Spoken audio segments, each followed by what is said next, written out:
बिस्मिल्लाहिर्रहमानिर्रहीम। अस्सलाम वालेकुम बच्चों, मेरा नाम मोहम्मद इकबाल है और मैं यूनिक ग्रुप ऑफ इंस्टीट्यूशन में इकनॉमिक्स पढ़ाता हूँ। खालिक कायनात से दुआ है कि अल्लाह ताला आपको हर बीमारी, परेशानी, आज़माइश, तकलीफ़ से महफूज रखे। और जिस तरह के हमारे हालात ख़ासकर कोरोना की वजह से जो मुतासर हुए हैं, तो अल्लाह रब्बुल इज़्ज़त अपने ख़ुसूसी फ़ज़ल व करम से हम पे मेहरबानी फ़रमाए और हमें इस वबा से, हालात से, इस तकालीफ़ आज़माइश से जल्दी जो है वो निजात अता फ़रमाए। बेटे, ऑनलाइन क्लासेस फ़र्स्ट ईयर में इकोनॉमिक्स पार्ट 1 में हमने सप्लाई का चैप्टर शुरू किया हुआ था और सप्लाई के चैप्टर में थ्योरी मुकम्मल करने के बाद MCQs का सेशन और इंशाअल्लाह अब जो है हम इस चैप्टर के शॉर्ट क्वेश्चन आंसर, जो कि हमारा आखिरी सेशन होता है, इसको हम करेंगे। चैप्टर बेटा है सप्लाई, या इसे क्वांटिटी ऑफ सप्लाई भी कहते हैं। और आज हमारा जो टॉपिक है वो है बेटा शॉर्ट क्वेश्चन आंसर।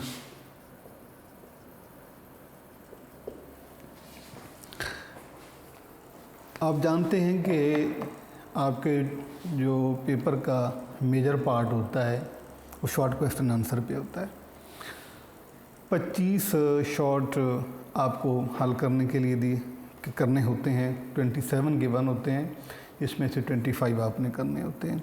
ई शॉर्ट क्वेश्चन कैरी 2 मार्क्स, तो देन शॉर्ट आंसर का जो पोर्शन है वो 50 मार्क्स का होता है। तो इसके लिए जो है हम कोशिश करते हैं कि बच्चों को इस तरीके से शॉर्ट आंसर के जवाब करना सिखाए जाएं, उन्हें तरबियत दी जाए ताकि वो इस 50 मार्क्स में से उनके मार्क्स जो है वो कम से कम जो है वो डिडक्ट हो।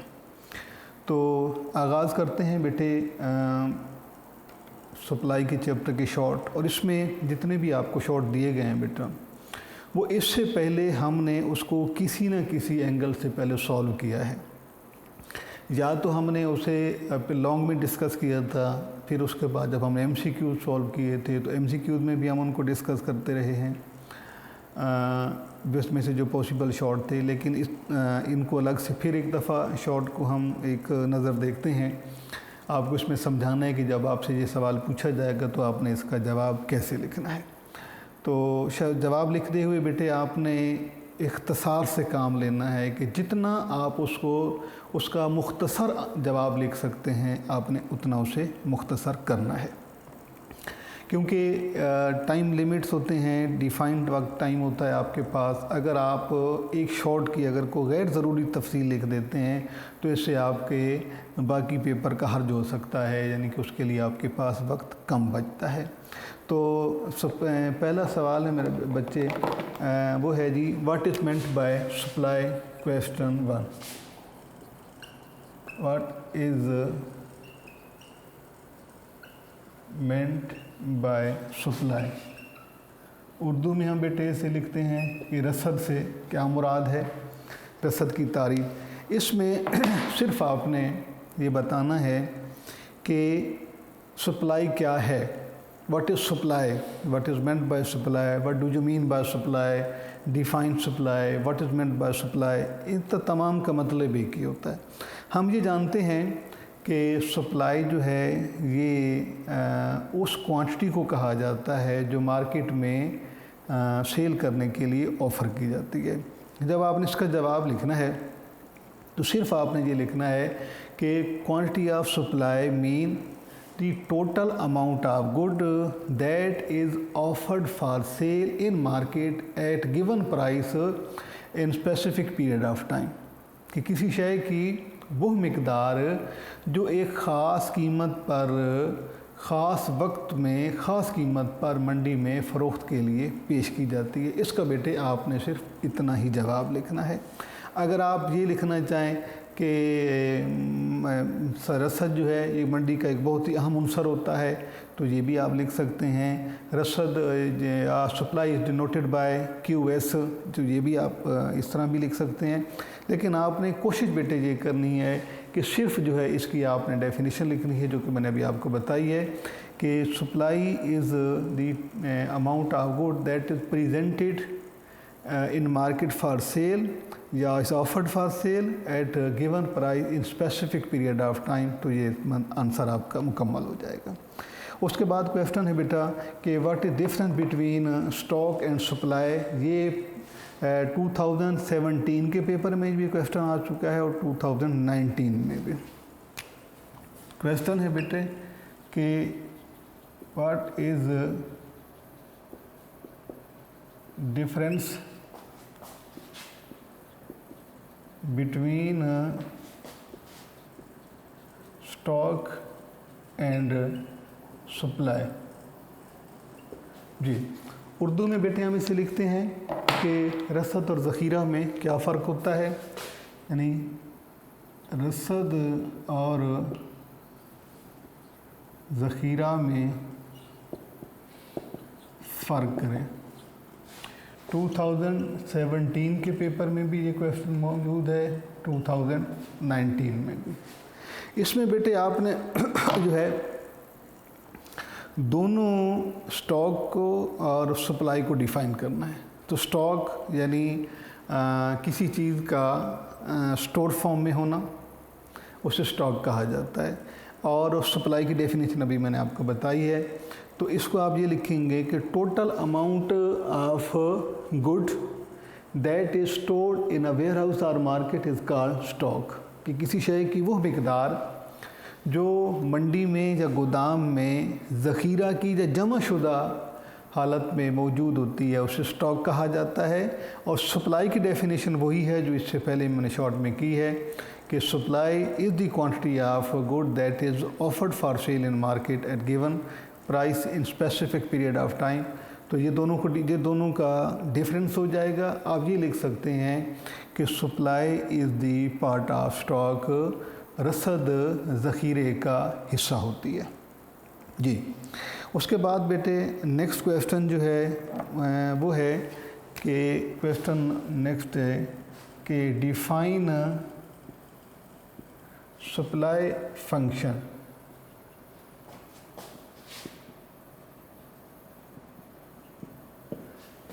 तफ़ाइल रसद की तारीफ़ करें। पहले ये पढ़ा हुआ क्वेश्चन है, सिर्फ हम इसको एक दफ़ा यहाँ पर रिवाइज़ करेंगे।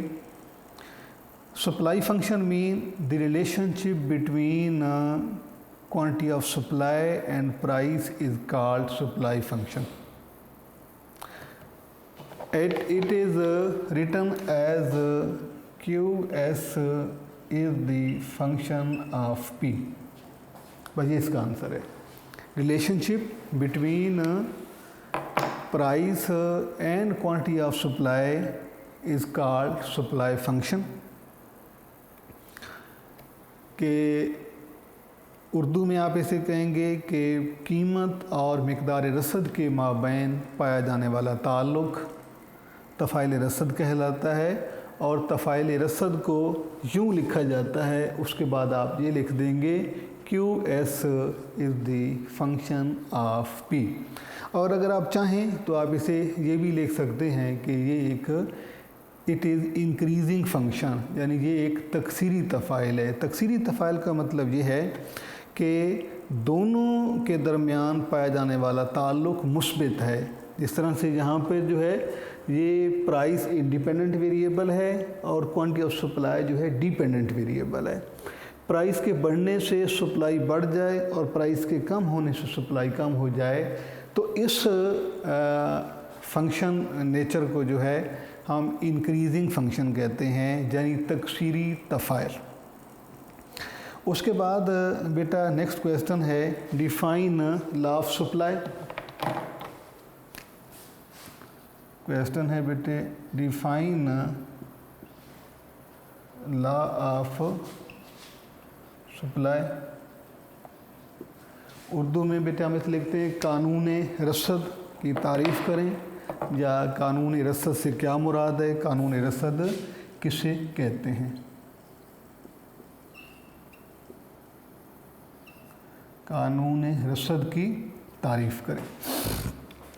तो इसमें other things remain the constant, जो हम कहते हैं other things remain the constant. When price of good increases supply increases, and when price of good decreases supply decreases. Other things remain the constant, इसके साथ हमने ज़रूर लिखना होता है, क्योंकि other things remain the constant अगर हम नहीं लिखते तो हमारा लॉ प्रूव नहीं हो सकता। उर्दू में हम लिखते हैं कि दीगर हालात के बदस्तूर रहते हुए जब किसी चीज़ की कीमत बढ़ती है तो उसकी रसद फैल जाती है, और इसके बरक्स जब किसी चीज़ की कीमत कम होती है तो उसकी रसद सिकुड़ जाती है, क्योंकि इन दोनों में पाया जाने वाला ताल्लुक़ जो है वो तकफ़ीरी है, मुस्बित है, डायरेक्ट है, इसलिए हम इसको जो है वो इसी सेंस में लिखते हैं।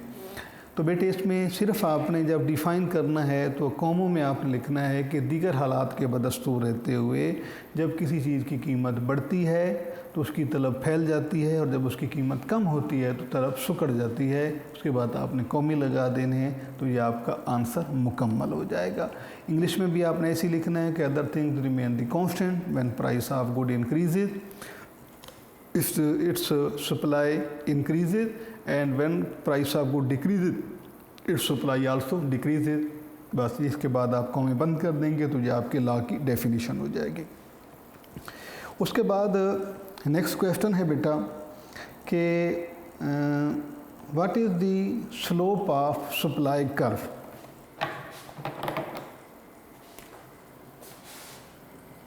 क्वेश्चन है बेटा what is the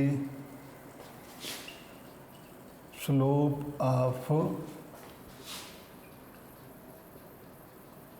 supply curve, ये क्वेश्चन है। उर्दू में हम इसे लिखते हैं कि खत्ते रसद का झुकाव कैसा होता है। खत्ते रसद का झुकाव कैसा होता है, ठीक है। या आप इसे ये भी लिख सकते हैं कि ख़त्ते रसद के झुकाव की नौइयत क्या होती है, या ख़त्ते रसद की नौइयत क्या होती है। What is the nature of supply curve, या सिंपली भी आप कह सकते हैं कि how you can define in brief the slope of supply curve, कि इसके सप्लाई कर्व ख़त्ते रसद का झुकाव कैसा होता है। बेटे हमने इससे पहले सप्लाई पढ़ी है, सप्लाई फंक्शन पढ़ा है, लॉ ऑफ सप्लाई पढ़ी है। उसमें हमने ये डिफ़ाइन किया है कि सप्लाई जो है, सप्लाई फंक्शन, ये इन दो वेरिएबल का रिलेशन होता है। प्राइस और क्वांटिटी ऑफ सप्लाई के रिलेशनशिप को जो है सप्लाई फंक्शन कहा जाता है। और इस सप्लाई फंक्शन की जो नेचर है ये इंक्रीजिंग है, ये इंक्रीजिंग फंक्शन है। और इंक्रीजिंग फंक्शन वो होता है जिसमें दोनों वेरिएबल की चेंज डायरेक्शन सेम होती है, यानी जिस डायरेक्शन में इंडिपेंडेंट वेरिएबल मूव करेगा डिपेंडेंट भी उसी डायरेक्शन में मूव करेगा। और जिस डायरेक्शन में जो है वो अगर फ़र्क के इंडिपेंडेंट इंक्रीज़ करता है तो डिपेंडेंट भी इंक्रीज़ करेगा, और इंडिपेंडेंट फॉल करेगा तो डिपेंडेंट भी फॉल करेगा। जब हम इसको कर्व फॉर्म में लेके आते हैं इसी फंक्शन को, तो ये ज़ीरो है, एक्स एक्सिस वाई एक्सिस, यहाँ पे प्राइस करेंगे, यहाँ पे सप्लाई, इन दोनों के मिलाने से ये बनता है, इसे हम कहते हैं सप्लाई कर्व। ये ख़त्ते रसद है। अब ये ख़त्ते रसद का सवाल तो हमसे पूछा गया था कि ख़त्ते रसद का झुकाव कैसा होता है, what is the nature of supply curve या what is slope of supply curve, nature of slope of supply curve, किसी भी सेंस में सवाल हो सकता है। तो इसको डिफ़ाइन करने के लिए बेटे हमने ये जो है वो कर्व बनाया है कि यहाँ पे सप्लाई प्लॉट की है, जहाँ पे प्राइस है। जिस डायरेक्शन में प्राइस मूव करती है, यानी अगर ये प्राइस इधर बढ़ेगी तो सप्लाई भी बढ़ेगी, प्राइस कम होगी तो सप्लाई भी कम होगी। इस वजह से इस कर्व स्लोप जो है इसकी पॉजिटिव रहती है। सिंपली आप ये लिखेंगे कि as the relationship between price and quantity of supply is positive, so on increasing price supply increases and on decreasing price supply decreases. In this sense, the slope curve, slope of supply curve is positive from left to right, up and down to up, यानी ये ऊपर की तरफ हरकत करता है। तो बेटा आपने इतना ही से लिखना है। उसके बाद नेक्स्ट क्वेश्चन है कि डिफाइन रिज़र्व प्राइस। जी क्वेश्चन है बेटा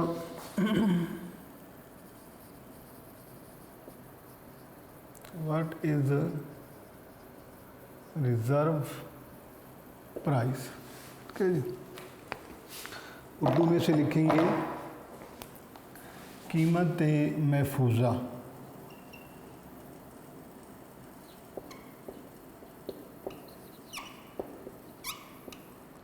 महफूजा क्या है, जा से क्या मुराद है, कीमत महफूजा से क्या मुराद है।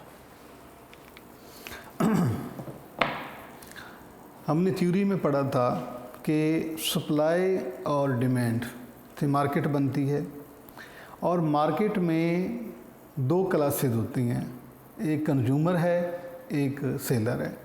कंज्यूमर डिमांड करता है, सेलर जो है उसको वो सप्लाई देता है, उसकी तरफ से सप्लाई होती है। अब जो हमारा ये जो कंजम्पशन प्रोसेस है ये तब मुकम्मल होता है जब डिमांड भी हो, सप्लाई भी हो।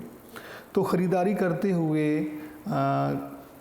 दुकानदार की ये कोशिश होती है कि वो ज़्यादा से ज़्यादा प्राइस चार्ज करे, जबकि consumer tries is best to pay minimum price. कोशिश होती है कंज्यूमर की कि वो प्राइस जो है कम से कम अदा करे। तो अब इस फाइट में हम कंसेप्ट पढ़ते हैं कीमत महफूजा या रिज़र्व प्राइस के। डेफिनेशन की सिंपल हम ये करते हैं कि minimum price below which shopkeeper is not willing to sell the product, के वो कम से कम कीमत जिससे कम कीमत पर दुकानदार वो चीज़ बेचने के लिए रज़ामंद ना हो, उसे कीमत महफूजा कहा जाता है, रिज़र्व प्राइस कहा जाता है। अक्सर औकात हम जब किसी चीज़ हम जब शॉपिंग करते हैं तो हम जब किसी चीज़ की प्राइस पूछते हैं तो मेरे को प्राइस बताई जाती है, तो हम लग रहा होता है कि वो सूट नहीं करेगी, तो हम जंग करते हैं। हम उसको कम से कम करने की कोशिश करते हैं। उसमें हम कहते हैं कि जी आप, क्योंकि कंज्यूमर बुनियादी तौर पर जो होता है कि हम पहले चैप्टर से एक बात पढ़ते आ रहे हैं कि इनकम इज़ लिमिटेड। अब उस लिमिटेड इनकम के पस मंज़र में हर कंज्यूमर की ये कोशिश होती है कि वो कीमत कम से कम अदा करे और यूटिलिटी या सेटिस्फेक्शन उसको मैक्सिमम हो।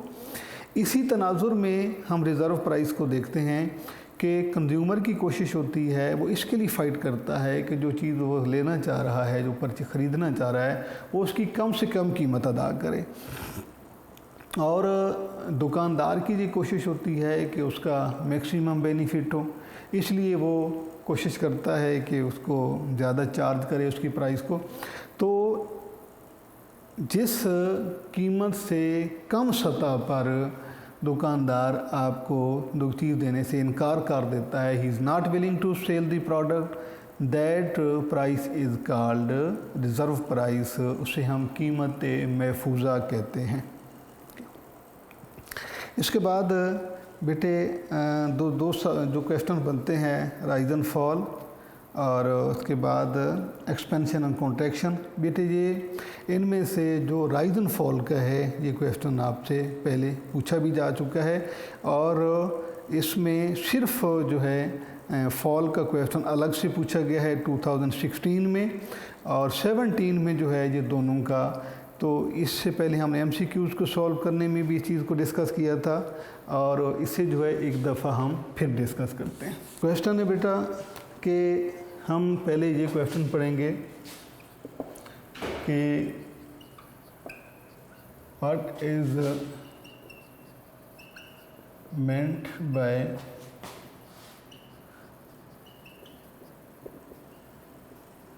expansion and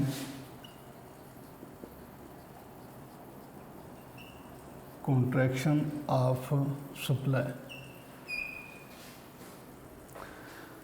रसद के फैलने और सिकुड़ने से क्या मुराद है?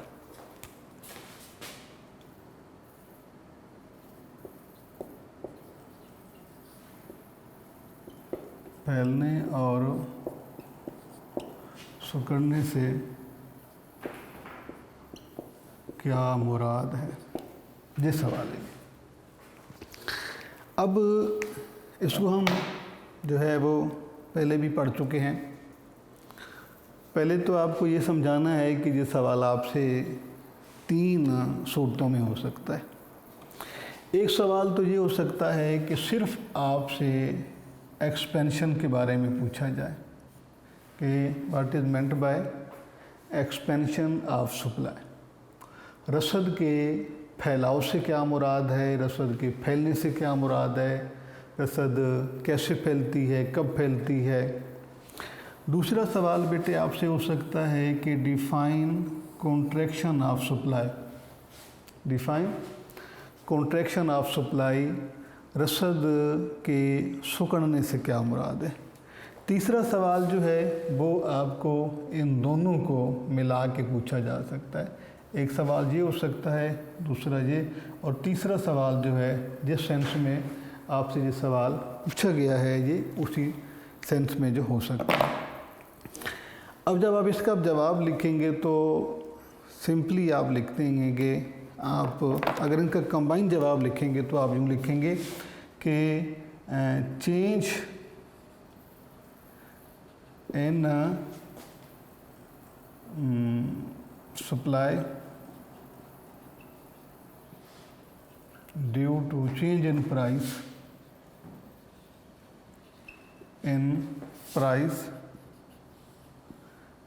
is called expansion and contraction of supply, contraction of supply।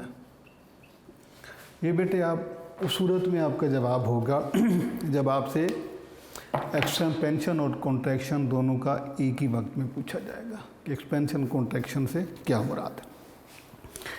अब इसमें मैंने बात चेंज की है क्योंकि दोनों एक्सपेंशन और कॉन्ट्रैक्शन का मतलब होता है चेंज, यानी प्राइस की वजह से जब सप्लाई में चेंज आती है तो उसे एक्सपेंशन कॉन्ट्रैक्शन कहते हैं। चेंज का मतलब दोनों पॉसिबिलिटीज़ होती हैं, इंक्रीज़ भी हो सकता है और डिक्रीज़ भी हो सकता है। लेकिन अगर ये अलग अलग आपसे पूछा जाता है तो फिर आप उसे अलग अलग करेंगे। मसलन ये अगर इसी सूरत में सवाल आपसे पूछा जाता है कि what is meant bye expansion and contraction of supply, रसद के फैलने और सिकुड़ने से क्या मुराद है, तो उसके लिए बेटा आपने ये जवाब लिख देना है। ठीक है, आप इसमें अगर चाहें तो सप्लाई फंक्शन का भी आप जिक्र कर सकते हैं कि relationship between price and supply is called supply function, वो भी आप लिख सकते हैं। या ये हम जानते हैं कि changes in quantity of supply due to change in price is known as expansion and contraction, तो ये आपका ये आंसर हो जाएगा। फिर मैंने आपको बताया है कि आप एक्सपेंशन अलग से पूछा जा सकता है, कॉन्ट्रैक्शन अलग से। अगर अलग से एक्सपेंशन पूछा जाएगा यानी रसद का फैलना, तो उसमें आपने लिखना है कि when quantity of supply increases due to increase in price is called expansion of supply, and when decrease in quantity of supply due to decreasing price is called contraction. यानी अलग अलग पूछेंगे तो फिर आपने राइज फॉल का जिक्र करना है, यानी इंक्रीज डिक्रीज़ का जिक्र करना है। अगर आपसे एक ही वक्त में सवाल पूछा जाएगा तो फिर आपने चेंज की बात करनी है, क्योंकि चेंज की जब आप बात करेंगे तो उसका मतलब ये है कि आप सप्लाई उसमें आप एक्सपेंशन कॉन्ट्रैक्शन दोनों की बात कर रहे हैं। तो 3 सूरतों में सवाल हो सकता है बेटे। एक्सपेंशन कॉन्ट्रैक्शन इसलिए मैं आपको वाज़े करके बता रहा हूँ क्योंकि अक्सर ऐसे होता है कि अगर राइज एक्सपेंशन का सवाल पूछा जाए तो हमारे स्टूडेंट जो हैं वो साथ में कॉन्ट्रैक्शन भी लिख देते हैं, एक्सपेंशन भी लिख देते हैं। सिर्फ एक्सपेंशन का लिखेंगे पूछेंगे तो एक्सपेंशन का बताना है, जब सिर्फ कॉन्ट्रैक्शन का पूछेंगे तो कॉन्ट्रैक्शन का सवाल लिखना है, और जब आपसे पूछा जाएगा कि दोनों में डिफरेंस क्या है तो फिर आपने दोनों लिखने हैं। तो इंशाअल्लाह ये हमारा जो है सप्लाई का चैप्टर हम शॉर्ट की बात कर रहे थे। इंशाअल्लाह अगला हमारा लेक्चर जो है उसमें हम इस चैप्टर के शॉर्ट को मुकम्मल करने की कोशिश करेंगे। अल्लाह हाफ़िज़।